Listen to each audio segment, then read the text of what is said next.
Hey Mo, good to see you. Thanks for coming on the show. Welcome to the Unscripted arena. Yeah, thanks for Um, having me. So happy to be here. yeah, I'm glad Colby connected us because I mean your stuff's pretty cool. Honestly, I would have never heard of the brand had I was not introduced to it. And the common thing that people say when they see the gi is like, is that a Versace gi? Yeah, I think somebody, I think I think way back in the day when we started and when we kind of turned into what our niche was going to be, is we were doing 100% custom at the time, and somebody left a comment, um, like these are the Gucci of gis. My gi fits like an Armani suit, and I was like, that's exactly what we were trying to get to. So um, it's always good to hear that feedback for sure. Yeah. Yeah, no, I love it. But tell us a little bit about yourself. I know you're in law enforcement before you started in this industry. But yeah, just give us a little background and kind of how you ventured into the entrepreneurship world. Yeah, so originally from Houston, Texas, but spent probably all my formative years in the Austin, Texas area. I ended up going to the University of Texas. Thought I was going to go to law school at that time once I graduated, but I was competing at a pretty decent level in the amateurs. I really my dream, my focus was amateur boxing, and I wanted to make it to the 2008 Olympics. Um, and that didn't happen. We did very well, but it didn't happen. And after I decided I wasn't gonna turn professional, then the decision of reality set in. Like, okay, so we're going to law school, and after I spent all my time boxing, I just didn't see myself. Um, I don't know, sitting in an office all day. So I went ahead and I applied for the Austin Fire Department. I thought that was like a really great transition. I still love to train. I like to stay in shape, but I still wanted to help people. And then my father just coincidentally had a bunch of friends that were police officers, and he connected me with one of his friends. And it wasn't to try to get a job. I was already filling out my application to become a Hmm. firefighter with the Austin department. And but I went ahead and just for fun went out with this police officer one night, and nothing exciting happened. It was probably the most boring thing ever. We just drove around all night, but for some reason I just caught the bug. I was like, I think I can do this, and I think I can do it pretty good. So I got home that night or early morning, tore up my application. Back then we were still filling out paper applications, Yeah. uh, and immediately started the process of joining the Austin Police Department. This was back like in 2007. Got onto the department, and then I was recruited onto a unit called the Lone Star Fugitive Task Force um, fairly early on in my career. Is And, that and like the Marshals, U.S. Marshals, or is that different? yeah, it's a task force with our department in the United States Marshals, and you get deputized, and basically uh, your whole goal or our mission was to identify, locate, and apprehend murder suspects. Mm. So I always tell people, I was like, they people, you see TV, right? TV's not real, and how they show what police officers do on a day to day basis. A lot of, I mean, it's just not true. Nowadays I look at these It's cop not movies like and Training Day. no, man, and I cringe. I'm like, oh man, this is so fake. But I would say working with the task force and tactical intelligence, that's probably the closest thing to a movie that it would ever be. I mean, it was very intense, very high pressure, always go, go, go. Um, and during this time, I had completely transitioned out of boxing, still training, hitting the bag. But I remember somebody saying to me, yeah, but what happens? I think we had like a fight day at the academy or something, Hmm.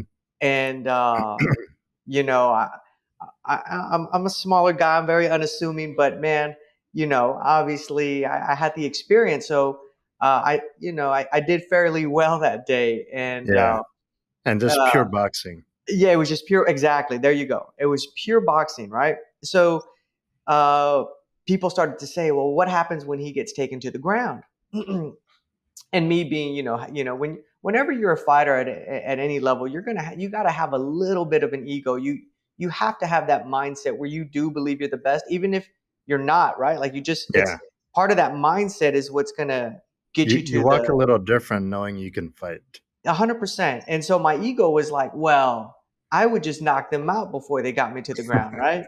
So, but it still bothered me a little bit. I actually, you know what I think it was? We had a training scenario, and I ended up getting taken to the ground by multiple people, right? It was like you kind of get jumped at this part. It was this weird scenario that we had in the academy.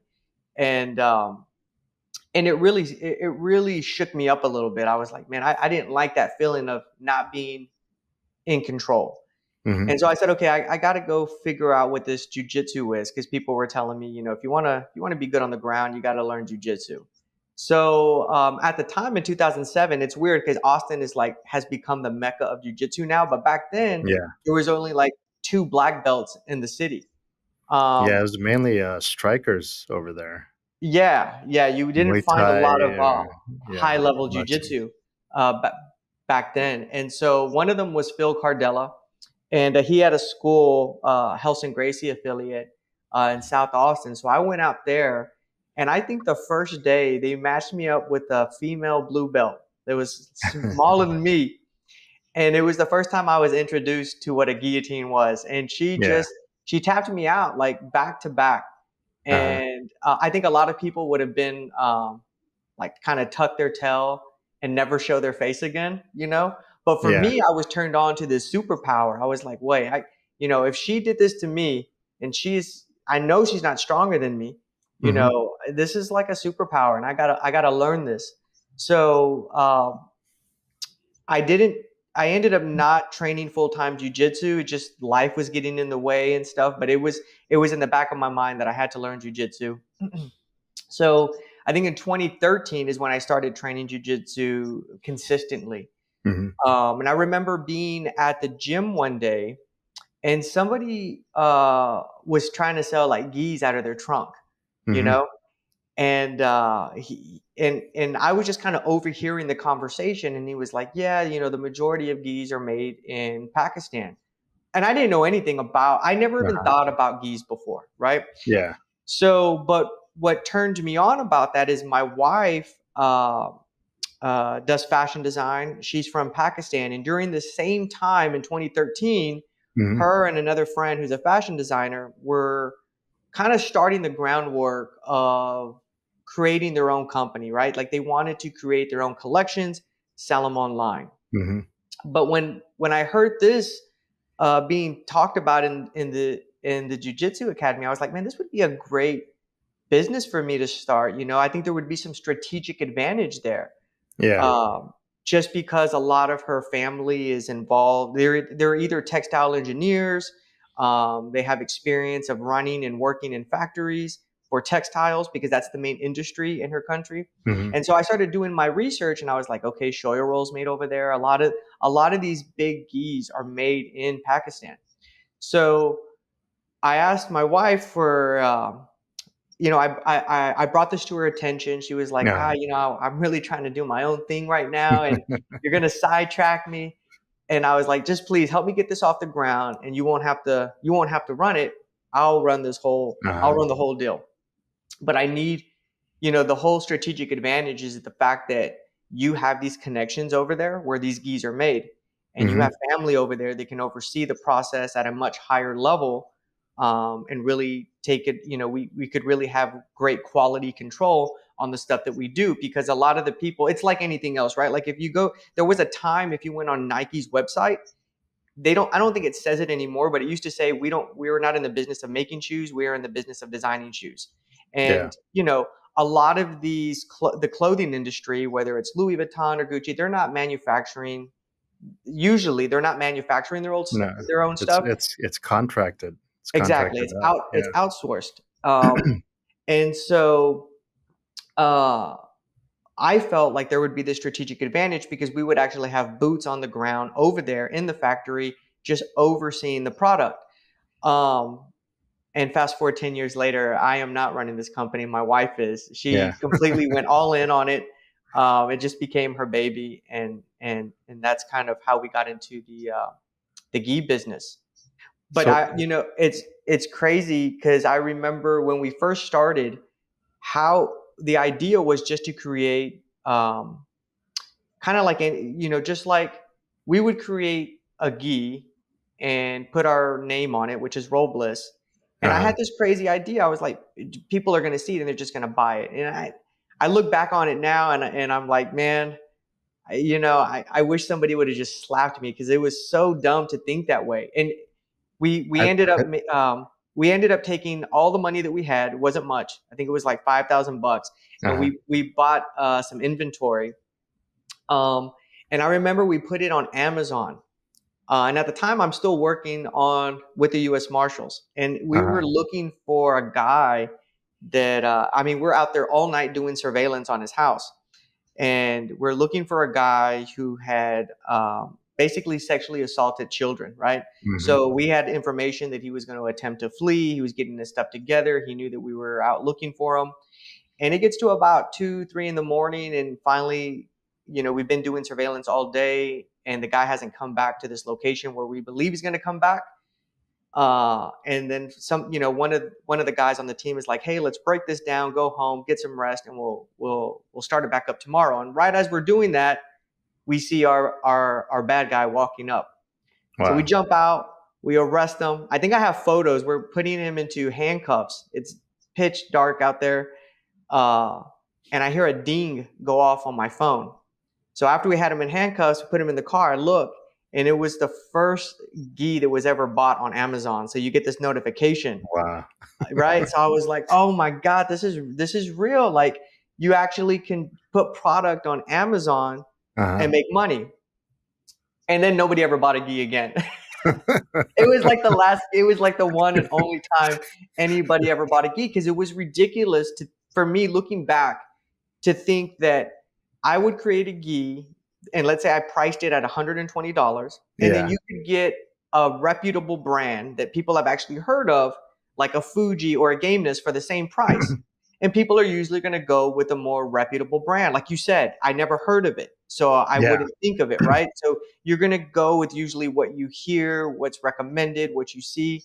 And so things got kind of rough. We had all this inventory sitting there, right? Really great gi, but it's like, but people don't know. They don't know what they don't know, right? And you don't want to spend $120 and kind of be gambling with your money. You just want to go Yeah. with a company that's reputable, been there for a while. Because there's a So I lot was of brands out there that are just slap a name on a gi and you have a brand and then you order the gi and it's like, what the heck is this? 100%, 100%. So I really thought that was like, you know what, this is probably the end of it. We didn't lose everything. I still had a really good job. My wife still had her plans of starting her business. And just coincidentally, I had a friend that I worked with, was a black belt in jiu-jitsu, and he reached out and he said, "Hey, he goes, I know you guys don't probably do this, but can you make me a custom gi?" And I promise you, Tony, I wasn't gonna do it because I was like, no, we don't do that. Hmm. But that was the other strategic advantage, is that making a custom gi is very, very expensive to do. It's very difficult to do, and most manufacturers will not do a. Actually, I've never heard of a manufacturer doing a Hmm. one-off. When you run a factory, the business is to do wholesale. So a factory, the way their business runs Hmm. is, let's say you have this 20 head machine that's doing embroidery. You want all 20 heads running at the same time, because the way they look at profit and the way they measure it is, are we being efficient, like Yeah. electricity, fabric, all that type of thing. So they want to do orders in bulk. So unless you do a minimum, no one is ever going to do a one off. But because we had that strategic advantage where my wife's friends and family, they either worked in these factories or they own their own factory, we were able um, start doing these one-offs. So I told my friend, I was like, "Hey, I'm not going to charge you anything. You're my buddy, and this will probably be the last gi that we ever make. So we're going to do this really nice thing for you." And he gave like some colors that you couldn't find anywhere else. Hmm. He gave us some ideas of like what he wanted embroidered on it. And we made a completely custom gi with custom measurements, everything, right? Like, it was like a suit. Hmm. And I remember it took a while for us to get it done, but once we got it done, we shipped it over, and he does this Facebook post of his gi, and immediately, almost immediately, people started to reach out, and they were like, "Hey, I saw that you made a custom gi. I want a custom gi." And I looked Okay. at my wife and I was like, that's our business right there. Yeah. Like, that's how we get back in the game. Because we have the strategic advantage. They can't get a custom gi anywhere else. We're like, Yeah. so there's literally zero competition. You had people that were doing semi-custom, but there were still these parameters, right? Like, they'd give you a lot of colors you could choose from. They Hmm. kind of tell you, hey, we can do some embroidery here and there and tell us where you want it and we'll place it. But we were actually doing like a completely custom, anything you can think of, we can make it happen. And if the color didn't exist, then we would custom dye it, right? So there was literally no Wow. limit on what we would do on a custom gi. That's a very hard business to do. It's very time intensive. The gis usually ran between, they averaged about 350 to 500, and that was considered, when you factor in the time spent on the gi, it was actually very cheap. Like, the amount of time that you Yeah. would put into these one offs is like, it's crazy. It was worth way more than 500, but you know, people paying $1,000 for a gi, I don't know if they would, right? And we never tried to do that. So the I mean, you idea should make it with was, like spider silk and yeah, yeah, exactly. I thought about all Egyptian that stuff. cotton Yes, sourced from. yes. We thought about all that, and it got very fun and very interesting. But I think the goal had always been, let's people don't know who we are, and so what we need to do is, before you can like basically make a collection and carry inventory, the safe route would be to create a name for yourself, doing these one-offs, and when you feel like you're starting to get some brand recognition, Hmm. because that's the thing, everybody thinks that they have a brand, but you don't have a brand, right? It's a brand in your head, but Yeah. nobody knows who you are, or anything like that. um, and so once we got some brand recognition, that's when my wife basically goes like, okay, now I'm going to start doing what I was doing before. I'm going to start designing my own stuff, putting my own collections out, and selling online. And that's Hmm. that's where we are now, uh, almost on our 10th year. Yeah. Wow. So, and you didn't have any business experience before this, right? No, not personally. I sort of did though, because my father. So people ask me all the time, who is your mentor? People that have wanted, kind of seen us get into business, and had questions about it, like, Hmm. well, how can I do it too? They usually, the first question they ask is like, who taught you? Who was your mentor? Hmm. And lucky enough, I had some people around me that were involved in business. Mutual friend of Kobe's, Carter Fisk, has been a great mentor. But I always say that my number one mentor was my father. My father was a Hmm. lifelong entrepreneur. He had opened up um, several restaurants during the course of his career, and several convenience stores. Hmm. But the reason I say he's my greatest mentor is because not one of his businesses ever succeeded. Every single business like crashed and burned. Hmm. And so I saw the other side of business, where people think that you own a business and that it's very easy and that you make a lot of money. And that was never the case for us growing up. I literally remember at one point my father losing one of his businesses, and we were living in this small apartment, and the walls are paper thin, and my parents think my older brother and I are asleep, but we can Hmm. hear them talking, and my father's Yeah. worried about like, hey, how are we going to pay rent? Because we have just lost everything. So as I got older, my father really was pushing to, like, hey, go to, you're going to a good university, get your law degree, or get a government job. Hmm. My father's Yeah. real old school. He's like, if you get a government job, you got to be stupid for them to fire you. Uh, Yeah. you'll, That's you know, kind of they're true. one. And so he's like, as long as you show up on time, and you don't do anything really stupid, you'll have a job, you'll have retirement. But he was like, whatever you do, son, do not get into business, because my father had all these experiences and he didn't want me to relive those Mm-hmm. experiences, But the reality was, but my father was a great manager, but he didn't have that mentorship or that circle around Mm-hmm. him, to really teach him the other aspects of, being a great manager is a completely different job from being an entrepreneur and Mm-hmm. learning how to grow a business and market a business and seeing 5, 10 years out. Um, and so I say my father was my greatest mentor because I was able to learn from his mistakes and capitalize on it later Mm-hmm. on in life, right? And I think that that's so true, and especially in the martial arts. I think the times that I've won, I did not learn as much Mm-hmm. in compared to the times that I've lost. Anytime you lose, you always go back home and you think about it much deeper and Yeah. harder and how to get better from it. But when you win, you kind of think about it, but in the back of your mind, you're just like, well, if it's not broke, I'm not going to fix it. So I'm Yeah. just going to keep doing what I'm It's doing. like Yeah. doing the same submission over until somebody figures it out. 100%. Yeah.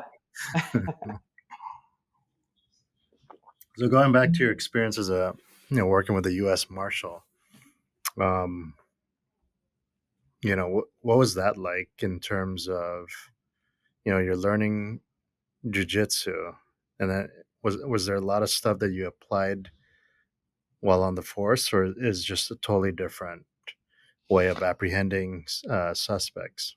No, well, so I say this all the time. Like, I'm biased with, Mm. boxing for me came extremely natural. I had a knack for it.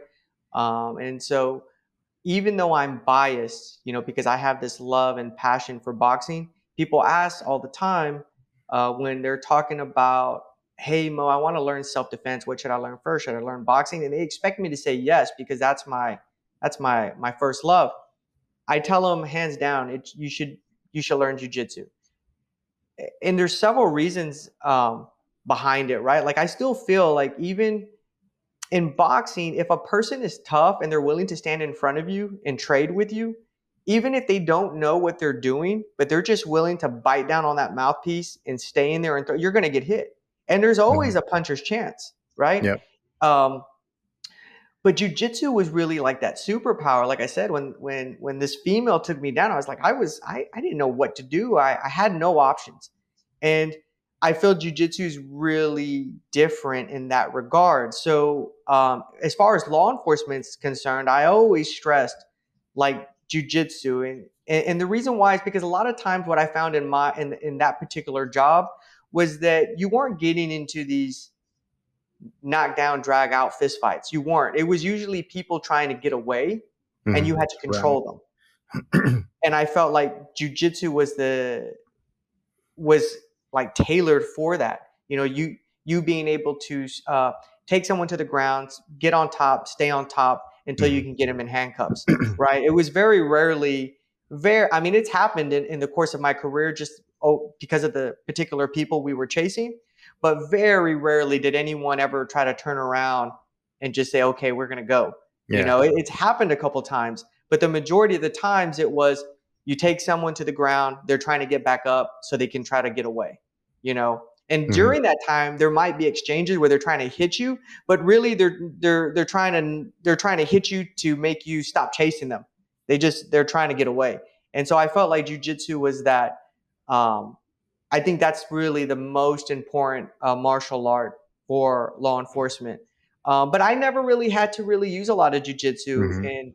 and during my time with the task force, just because the guys that we were chasing, like I said, they uh, majority of them were murder suspects, Mhm. or serial killers.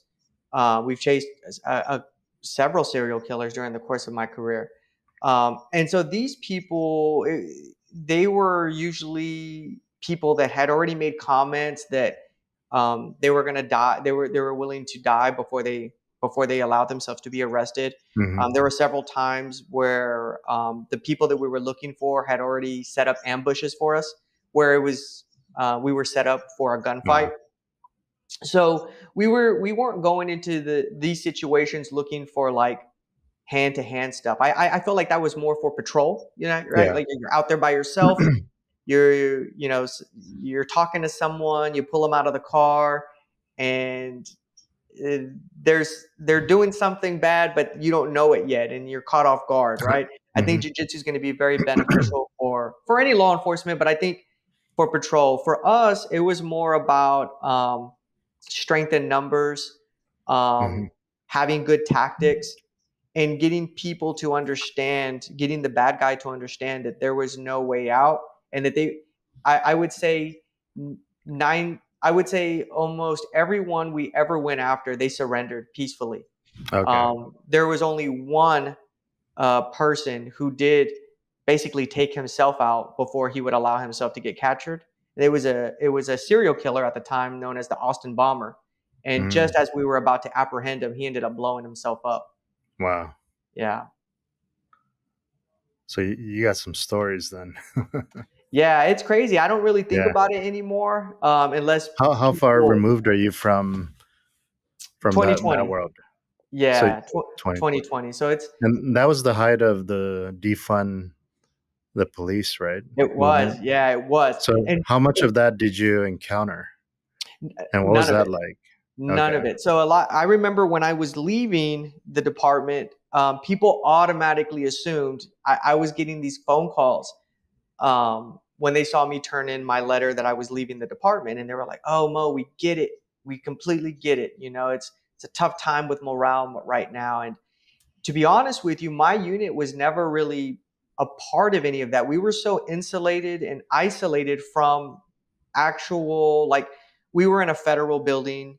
We never reported to, you know, we Yeah. basically we would show up at homicide, but I mean, the chain of command, everyone really supported it, and the public really supported what we did because we had a very particular mission, right? Like nobody was debating whether or not we should be out there tracking down murder suspects or Yeah. serial killers. They wanted us to be there. It was like So a we, special group, like a yeah, so special we were ops. always 100%. So we were Yeah. always very well supported. And I say this to this day, I had the best job in the world. And so I emphasize job. If I had to have a job, I wouldn't be doing anything else except that work. I love the people I work with. I Hmm. felt very honored to be able to do that type of work. I felt it was very fulfilling. I'd go home at I'd go home during the day or at night, and I'd feel like, you know, we legitimately made a difference. Hmm. Um, but if I didn't have to have a job, you know, and that's what it really came down to. If I think my personality was always geared towards wanting to steer my own ship, be the captain of my Yeah. ship, and kind of play this game um, on my own terms. So where do you see the future of RollBliss? Oh man, that's a great question. I see, well, so you know, I think all entrepreneurs, they read a lot, right? And so Yeah. uh, and one guy that I really got turned on to was an entrepreneur, angel investor, but also a philosopher. And I really resonated with that. You know, I minored in philosophy when I was in school. I Hmm. was always real interested in that stuff. And his name's Naval Ravikant. I remember reading something that he wrote, and he said that, you know, be authentic, because when you're authentic, then nobody can be you better than you. You eliminate the Hmm. competition, right? Um, so a lot of people, I think, would expect me to say, well, we're going to be the number one gi brand Hmm. uh, in another 10 years, right? We're relatively still a new company when you look at the companies that survive the first 5 years. They're probably going to be around for the next 5 years. Yeah. But the companies that are really dominating, and this is across the board in any industry, Hmm. they're usually companies that have been around for 20, 30 years, right? And so a lot of the bigger brands that you're seeing out there, they've been around. The shoyo rolls, they've been around for that time, for that amount of time. Yeah. I didn't even know Um, Show Your Roll was around for 20 years. yeah, yeah, they've been around for a long time, and they're it's a big company. My understanding is that they even own Albino Preto, right? A lot of people think, oh, Albino A&P is like this different company. Mhm. Roll actually owns that brand, right? So they've Ah, been around long enough to like acquire other brands, or at least they're operating this other brand. Um, and I hope I get a little leeway, because I don't know the exact details on everything. So if I get anything wrong, please yeah. forgive me. But the idea for us would be, I don't ever want to say that we'll be the biggest gi company in the world. I feel like we're in our own niche and our own lane. Mhm. Um, for us, RollBliss is, people ask, I think it's very important when you're starting a business that you know who your ideal client is and who your Yeah. ideal customer is, because you can waste a lot of money in trying to acquire a client, right? Where you can utilize a lot of money in your marketing efforts to try to acquire a client that's never going to buy from you. So you Yeah. really have to know who your ideal customer is and invest your money trying to get their attention and hopefully one day get their loyalty to your brand. Mhm. And so I remember when I first started for in business, I would say some of the most newbie things ever, right? I remember one of my good mentors now is our, or always has been, is our business attorney. And I remember sitting down with him over a cup of coffee, and he was like, "Okay, Mo, we were literally just starting the business. It's like, tell me who your ideal customer is." And I knew nothing about this. And I was like, well, everyone, what we're going to do is we're going to sell the best, we're going to sell a high quality gi for the cheapest price. And that is what Uh-huh. everybody says about any noob that gets Yeah. into business, whether it's a restaurant or whatever they're doing. They're like, I'm going to sell the best food, This is the but gonna at be the better best prices. burger you ever Yes. taste. Yes, and it's going to be at a better price than anybody else has. So how can it not? How can it not win? And that just doesn't work, right? Like, you really have to know who you are and who your customer is. So now, when people ask me this question, we've been in business long enough to know who our ideal customer is. And for us, if you love jujitsu but you hate fashion, we're probably not the company for you, right? Mhm. But if you love fashion and you hate jujitsu, we're absolutely not the company for you. But if you are a person that you love fashion and you love jujitsu, then we are the only company for you, you Yeah. know? And that's who we are. Big shout out and a huge thank you to Zekin for making this happen. They have an amazing platform. Check out their website, zeacon.com, zeacon.com. Yeah, it's funny because when I first rolled in the gi, they're like, "Of course, Tony would wear something like this." He's a well kept, well Yeah, groomed, always looking sharp type of person. Yeah, yeah. Of course, you yeah. would be It's wearing like, that type of gi. like, hey, you gotta look good, feel good. Man, I am a big believer in that. A Yeah. hundred percent. 100%. So in starting the company, did you test out other gis and said, okay, this is the strength of this gi. This is where their brands fit. Did you do Um, like a test a- on the market and where the quality really yeah, stood out? yes. So yes, um, we did purchase some of the geese, but again, because we had the strategic advantage, we actually had people working, like friends and family working in factories that made some of the Made those. biggest brands, that so we already knew how they were making those Ah, geese, yeah, right? And we already knew what GSMs they were using. We already knew where they were sourcing their cotton, where they were sourcing their fabric.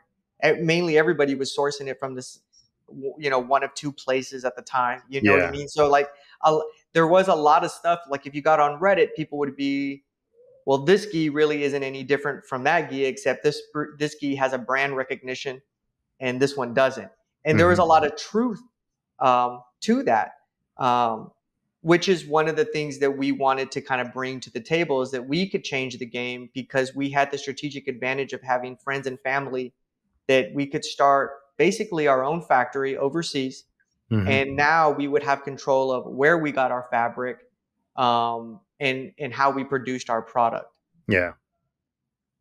I think that's powerful and impressive to see the advantages that you had and how to leverage it, right? Yeah. And that makes things just a bit easier. But then now it allows you to just focus on the storytelling and the brand. Because you're right, these days, a Prada purse could be made in the same factory as a Gucci purse, right? It's just each brand has their own requirements. So and that's where you put in your secret sauce. It's sort of like AI, right?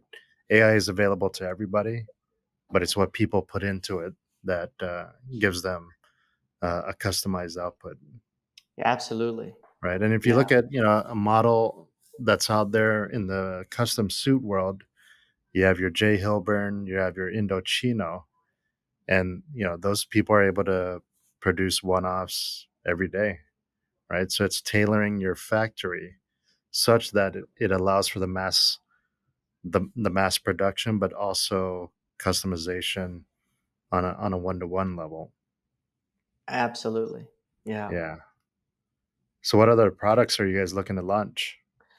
So really where we're focused on right now is actually transitioning out of custom. A large part of our business is still custom, Hmm. and another large. So we pretty much have three areas of our business right now.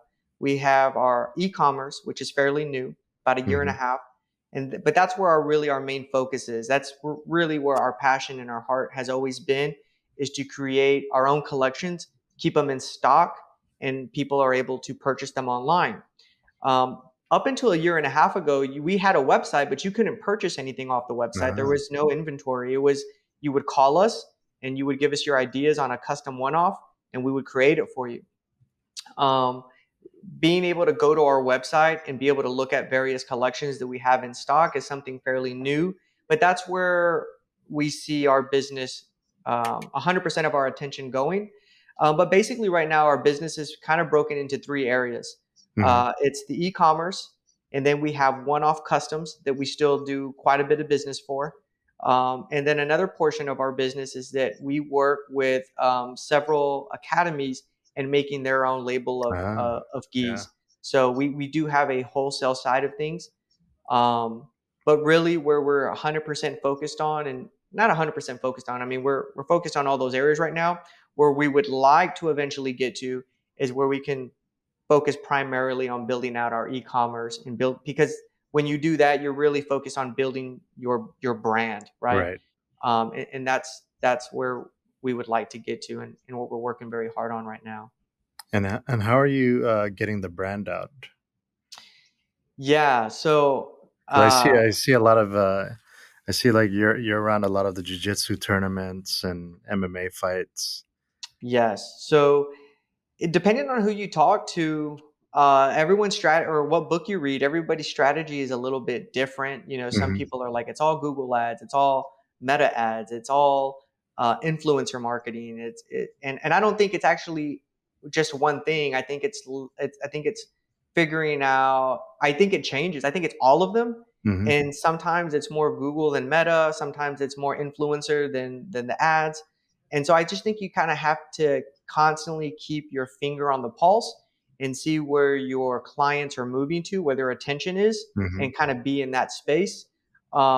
One of the things that I'm so glad we didn't do, and we still really don't do it, and I think we eventually will do it, but it's kind of low on the totem pole, but people put it high on the totem pole, and that is like having a booth. Man, I've been to these large events, Yeah. and it's so depressing looking at the, like, you'll Yeah. go and you'll see some of these booths set up and nobody's visiting the booth at all. And Nobody's some of visiting. them are No. bigger brands and nobody's Yeah. visiting the booth. And it's like you're sitting there, and I'm not sure, like, the time, the money that you've invested into it, I don't know what kind of return they get on it. I think that what Sally and I have always done is we attend the events, but we don't put up a booth. We're more focused on interacting and Hmm. networking with the people in the industry. So instead of sitting at the booth, we found it more productive. Hey, let's talk to the athletes. Let's talk to the coaches. Let's build a relationship. Let's figure out if there's anything we can do to help them, and just go out there and be fans and root for them. Instead of sitting down at the booth, let's be cheering and yelling for them as they're competing, and meeting them when they come off the mat, being like, hey, you did a great job. Yeah. Because we understand all the hard work it takes to compete at a high level. And I think we get more. We've definitely built more relationships that way. And I think that's all business is. It's just a relationship business, no matter what Yeah. business it is. Yeah, no, I think that's amazing because I mean, you're right. People to go to a convention, right? You have to pay for travel, pay for hotel, and then carry all that inventory, only to sit there for several hours and realize maybe one or two items might have been bought. And that's a very poor ROI. Whereas if you build a relationship, that's long term, right? And maybe they're Yeah. not ready that day. There comes a point where they say, "Hey, maybe I should give that person a call." Yeah, because the thing about relationship is it really, I always say people don't buy from who's best, they buy from who they trust, Yeah. right? And so even at the highest levels of any industry, I don't really think a lot of times they're going out looking for who's the best. They're like, "Hey, Johnny's my friend. I'm going to use Johnny." You Hmm. know what I mean? Yeah. And I've seen that with, like, even in the private industry where you're working a job. The guy that gets promoted a lot of times is the guy that someone likes. He's not even really the best for the job, doesn't have the Yeah. same credentials, but it's like, oh, we know John. He's a good guy. We'd Yeah. like to see him in that position, you know? So and really all that is that some people call it the good old boy system, but it's just a relationship system, right? It's like Hmm. we're friends. I'm in the circle. I'm in your network. And you don't really have to waste a lot of mental energy trying to vet all these other people that might be better when Hmm. you already know that I deliver a good product and you already know that you can trust me. Yeah.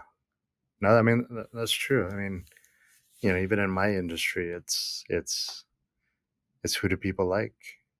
You know, it's the same product across the board, but who do you like to work with, Yeah. and who do you want to see every year to review your stuff?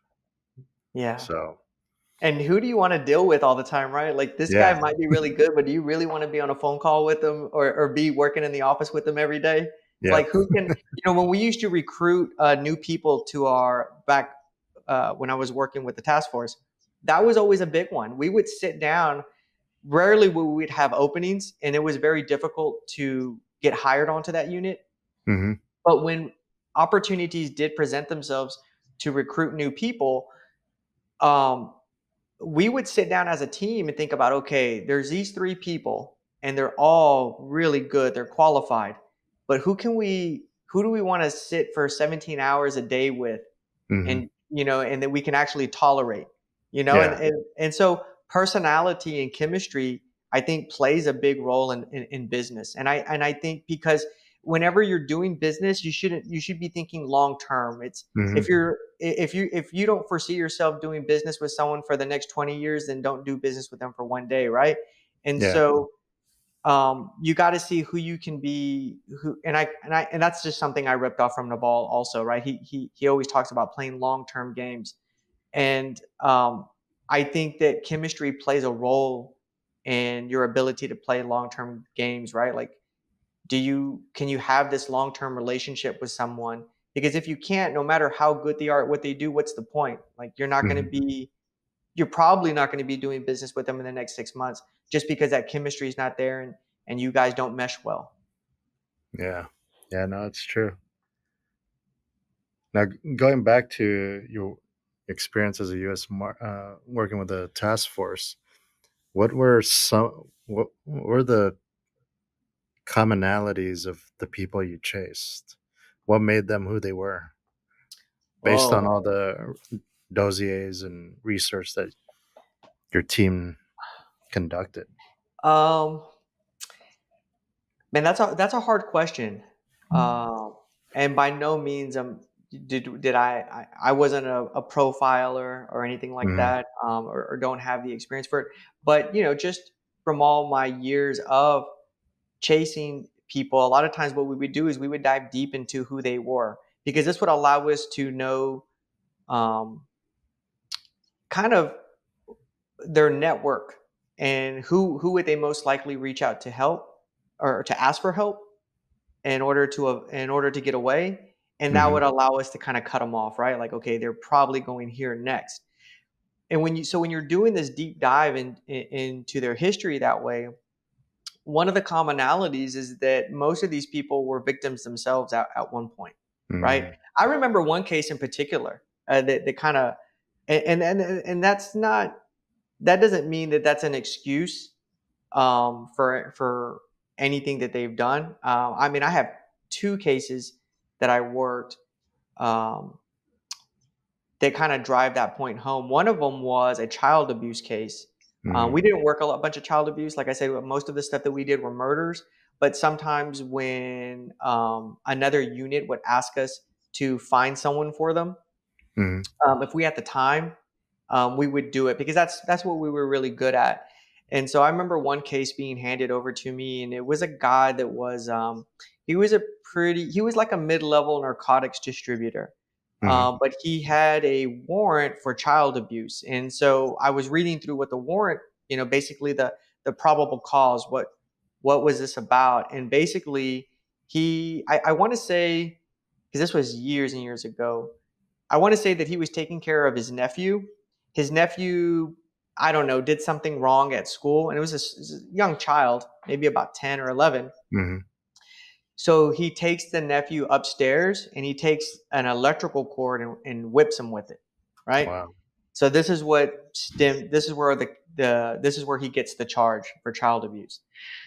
So I start going, the case gets handed to me to go track this guy down. And I start going through all his history. And I go, and this guy's already like in his mid to late 20s. I start going back all the way. He had police records on him when he was like 12 years old. And this is where the Wow. story gets crazy. So I start going back, and I'm reading this report from years and years back where this guy that I'm now chasing was just a child. And I'm reading the police report, and the police report says, something to the effect of, I got a 911 call. It was from a kid. I'm driving down the street. I see this kid. He's not flagging me down, but he's crying. Looks like he needs help. And he pulls over, and the kid is the now suspect, right? So the cop gets out, starts talking to the kid, and the kid and is like, "Hey, what happened? Why did you call police?" And they noticed marks all over his body. Mhm. And come to find out, his family member had just whipped him with an electrical cord. The exact Oh. same thing, right? A lot of times are sexual assaults or Mhm. child abuse cases. We saw that a lot. Um, and I remember working a particular homicide. It was on Christmas Eve, where this young female has a 5-year old. They're celebrating Christmas Eve. They're at this apartment complex. She goes down to her car to retrieve something. It's in the middle of the night. When she goes out to her car, as she's digging through like the front seat, she gets approached by this male. The male points a gun at her face, says, "Give me your purse." Mhm. And she starts screaming. He says, "If you don't stop screaming, I'm going to shoot you." She can't control herself. I mean, she's in shock. She's in fear. She continues to scream, and he kills her. Mhm. We end up getting that case, tracking him down, and literally he's sitting in my front seat. We had these our cars. We called them cool cars. They were just regular cars, like a whatever car you're driving is probably like a car that, well, maybe not you. You probably drive like a really really nice car, I know. but we were we would drive like these regular cars around town, Yeah. right? And so had him in my front seat, take him down to homicide. Mhm. Uh, he doesn't confess to the murder. Um, but he has this warrant. So I'm waiting around. That's typical. We let him talk to the detective, see if he's going to talk. If he doesn't talk, they'll say, "Hey Mo, can you just go ahead and book him in? He's decided that he's not going to talk to us." Mhm. And so, I always treated people with respect, man. Like regardless of what you did, I didn't make it a personal thing with me. So he gets into the car, and I'm like, "Hey, what kind of music do you like to listen to?" And I put on the music, and I remember driving to the jail, and he looks over at me, and I think he was just like, I think he just liked me, And he looked Yeah. over at me and he's like, man, I don't want you to think that I'm a good guy. And I knew right then and there he wanted to talk to me. You know what I Yeah. mean? He wanted to let stuff off of his chest. So I pull over and I was like, just talk to me then. What's up? And he just breaks down in tears. He's like, yeah, I shot her in the face, you know. Mhm. And you start looking back at his history. He was like abandoned as a child. He had Mhm. a ton of abuse. I mean, this kid was treated uh, just like, I don't know, man. He had, he had a hard life, But I told him, I said, you can't use that as an excuse, for you get away with this. You know what I mean? Like you don't have to go to jail or you don't have to pay for what you did because what what you did, um, everything that bad happened to you. Now you have to remember that that woman had a 5-year-old kid, and that was Mhm. the only family he had. So what you just the life that you had, you turned him into an orphan also. You know what I mean? Yeah. And so, he ended up confessing to the murder, uh, um, and understanding that he needed to pay for what he had done. Mhm. So, but when you talk about this commonality, it's usually people that um, you know face some trauma or it was just like a Mhm. product of their environment. A lot of times, is what I saw. You know, um, very rarely did you see people that came from loving homes Mhm. with their parents, um, you know, doing these horrendous crimes. But again, regardless of your circumstances, right? Because at the same time, there are people all over the world that come from these worse situations. You go to other countries, Yeah. worse situations, right? Like being poor in America is different from being poor from where my wife is from. Right? It's Yeah. just different, right? Like being poor is like two different things. And you see people coming from bad circumstances all the time, um, uh, being productive in society, Mhm. doing a lot of good in society. You know what I mean? So you can't use it. I always believe you can't use it as an excuse, but that is one common thing that I did see. Yeah. Yeah, it's tough with that, right? Because people, they just don't know. They haven't lived any other life, and they didn't have good mentors around them, good people around them. So knowing that, right? Knowing what poor is poor here and poor is in, a place like Pakistan. Do you guys operate your factories differently? And do you like show the people that are working at your factory a different side of things and give them opportunities to grow? Oh well, yeah. Well, we have to because the majority of people that are that are working for us are They're your are family legitimately members. family, so we have to. But no, I mean there are we do actually one of the most the thing that really drives my wife. Mhm. There, I mean, this is it is not an easy business. It's a hard business. I mean, she still works long, long days, especially because there's a time difference. Mhm. So when I go to bed at night, she'll oftentimes have to stay up to like FaceTime and answer questions about product and quality control. She Mhm. needs to see it for herself. So we're on two different schedules. When it's day over here, it's night over there, right? And vice versa. Um, and even after all these years, what really motivates her to continue working really, really hard is that a lot of the people that we outsource work to, they live off this income, Mhm. and that drives my wife. She's like, we can't fail because if we fail, then they fail. You know what Yeah. I mean? And what do they do? So we have to keep going. We have to be successful so that way we can create more opportunity for them. We can give them more money, more jobs, more opportunity. My wife's very big on loyalty. That if you're with us in the beginning, then you're going to be with us in the end, and you're going to grow with us.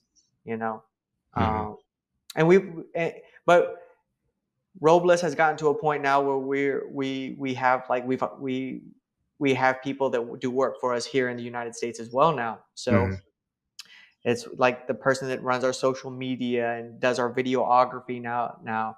Back in the day, it was all done by this man right here. Yeah, I was doing everything, I didn't know how to do it, but now we're blessed enough that we can kind of outsource some of this stuff, our videography, our social media presence, definitely our ads, stuff like that. We can outsource. that's awesome. So, in closing out, and looking back and reflecting on your experience as a business owner, what would you say to aspiring business owners? Top 5 tips that you have and things to think about. Ooh, top 5 tips, man. See, I wish you would have sent me like this question before, so I would have had something Uh, really good to say. I would have seemed like this is super why it's smart. unscripted, right? Yes. Now I know it's why it's called that. I was like, man, that's just the cool name. But no, um, okay. So I'm gonna go a little bit off track. I won't say that I have 5 things, but I'll say that I have 3 things, and these are authentic to me. Like I didn't read this Mhm. in a book. I just these are things that from my own personal experience. So a few people have that wanted to start a business, different types of businesses. They'll call me or they'll want to have coffee or something like that, and they'll ask me from my personal experiences, kind of the same question: What advice can I give?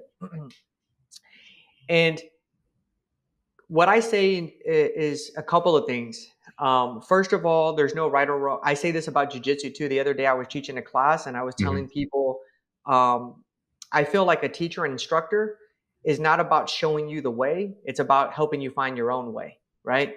Mhm. Because I don't think there's a right and wrong way to do jujitsu, just the way I don't think there's a right and wrong way to do business. I think that there's what you do, and the only question that really matters is did it work?